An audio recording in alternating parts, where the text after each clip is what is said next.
আলোকচিত্রের মাধ্যমে July August গণহত্যা সহ আওয়ামী লীগের দুঃশাসনের নানা চিত্র তুলে ধরতে প্রদর্শনীর আয়োজন করে বাংলাদেশ ইসলামী ছাত্র শিবির। শাহবাগের জাতীয় জাদুঘরে ফ্রেমবন্দি ৩৬ জুলাই অভ্যুত্থানের পূর্বাপর শীর্ষক ৩ দিনব্যাপী এই প্রদর্শনী দেখতে ভিড় করেন নারী, শিশু থেকে শুরু করে সর্বস্তরের মানুষ। আলোকচিত্রের আয়োজকরা জানান, পতিত আওয়ামী লীগ সরকারের বিভিন্ন সময়ের অপকর্ম জাতির সামনে তুলে ধরতে ও সচেতনতা তৈরি করাই এ আয়োজনের মূল উদ্দেশ্য। প্রদর্শনীতে শহীদ ফ্যামিলির সদস্যরা, শিক্ষাবিদ, বিভিন্ন ছাত্র সংগঠন সহ রাজনৈতিক দলের নেতারা উপস্থিত ছিলেন। এ সময় শিবিরের ব্যতিক্রমী এ আয়োজনের প্রশংসা করেন তারা।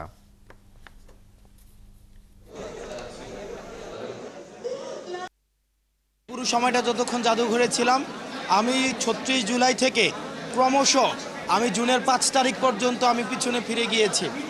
এই যে এক ধরনের কোস্টার চালিয়েছে মানুষের জনজীবনের উপরে, মানুষকে মানুষ হিসেবে মানবিক যে মর্যাদাটি, সেই মর্যাদাটি পর্যন্ত সেখানে ভুলুণ্ঠিত হয়েছিল। সেই জিনিসগুলো আমরা কোথাও না যেন ভুলে গিয়েছিলাম।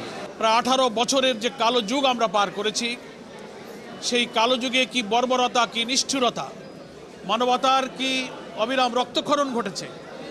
এখানে সভ্যতা কী করে ধ্বংস হয়েছে, মানুষের জীবন, আমাদের একটা রাষ্ট্র কী করে ধ্বংস হয়, রাষ্ট্রযন্ত্র কী করে পচন ধরে যায়, সেই নতুন আরেকটি রাষ্ট্র বিনির্মাণের যে প্রেক্ষাপট, সেই প্রেক্ষাপট থেকে আজকের এই প্রদর্শনীতে তাদের ছবি এবং চিত্র তুলে ধরার চেষ্টা করা হয়েছে।